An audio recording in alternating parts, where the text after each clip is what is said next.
करा पा रहे हैं, मान लो आप गौ माता को रोटी नहीं दे पा रहे हैं, श्वान को भोजन नहीं दे पा रहे, कौए को भोजन नहीं दे पा रहे हो, और मान लो गया ब्रह्म कपाली या कहीं पिंडदान नहीं कर पा रहे हो, तिलांजलि तर्पण नहीं कर पा रहे हो, तो एक काम जरूर करना, जल के पात्र में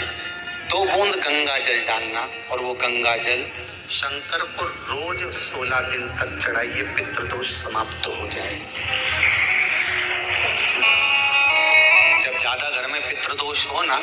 ऐसा लगे कि पितृदोष बहुत ज्यादा है, 1 रुपए कमा रहे हैं, 1.25 रुपए खर्च हो रहा है, हाथ में पैसा नहीं टिक रहा, दुकान 4 दिन अच्छी चल रही है, फिर व्यापार डाउन हो जाता है, कोई पैसा लेकर भग गया नहीं दे रहा, कहीं कर्जा मात्रा बढ़ गई है, ये पितृदोष के लक्षण है। इसमें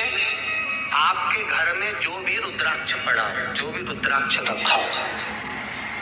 क्योंकि संभाल के तो आप रखते नहीं, पटक देते यहाँ पर, जो भी रुद्राक्ष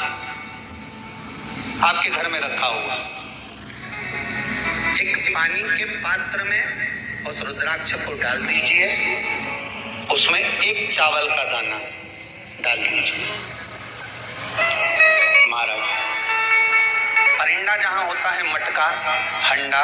या रसोई घर में आपका जो पानी भरने का स्थान होता है, जिसको आरो वारो क्या क्या लगा के रखते हो, उसी के कहीं पास में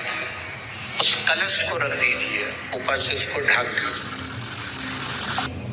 आप जितने लोग आस्था चैनल पर कथा सुन रहे हो,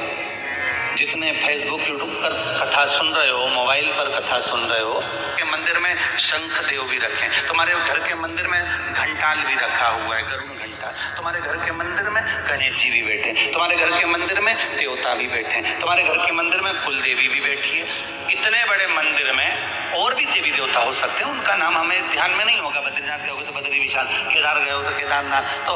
उज्जैनी गए होगे तो महाकाल, काशी गए होगे तो विश्वनाथ, शिरडी गए होगे तो बाबा, तो जितने भी होंगे आपके यहाँ बहुत सारे देवी देवता विराजमान होंगे, ये पक्का।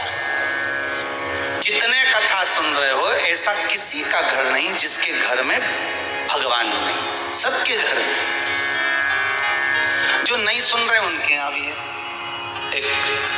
आले में, एक मंदिर में बहुत सारे भगवान रखे होंगे। कर रहे हो भगवान नारायण की, आप आरती उतार रहे हो लक्ष्मी जी की, आप आरती उतार रहे हो बद्रीनारायण की, आप आरती उतार रहे हो श्री गणेश जी महाराज की। जय गणेश जय गणेश जय गणेश देवा, माता जाकी पार्वती पिता महादेवा, या आपने आरती उतारी जय जगदीश हरे, या आपने आरती उतारी जय शिवा ओमकार। अब आरती केवल आप शंकर की गा रहे हो, आरती केवल आप भगवान विष्णु की गा रहे हो, आरती केवल आप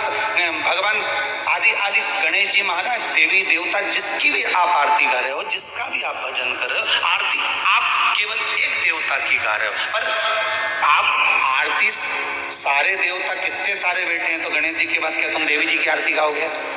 जितने लोग आस्था पे सुन रहे हो सही बताना, गणेश जी के बाद देवी जी की गाओगे, देवी जी के बाद शनि महाराज की गाओगे, शनि महाराज के बाद गुरु महाराज की गाओगे, गुरु महाराज के बाद में शंकर जी की गाओगे, शंकर जी के बाद में लक्ष्मी जी की गाओगे। जितने देवता तुम्हारे मंदिर के अंदर बैठे हैं, क्या सारे देवी देवता की आप आरती गाओगे? क्या नहीं, आरती एक गा रहे हो, आरती एक बार। और इतने दिए भी नहीं लगाओगे कि गणेश जी के लिए अलग दिया लगाया, शनि महाराज के लिए अलग लगाया, राहु के लिए अलग लगाया, शंकर जी के लिए अलग लगाया,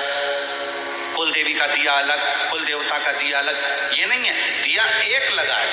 आरती एक बोली जा रही है।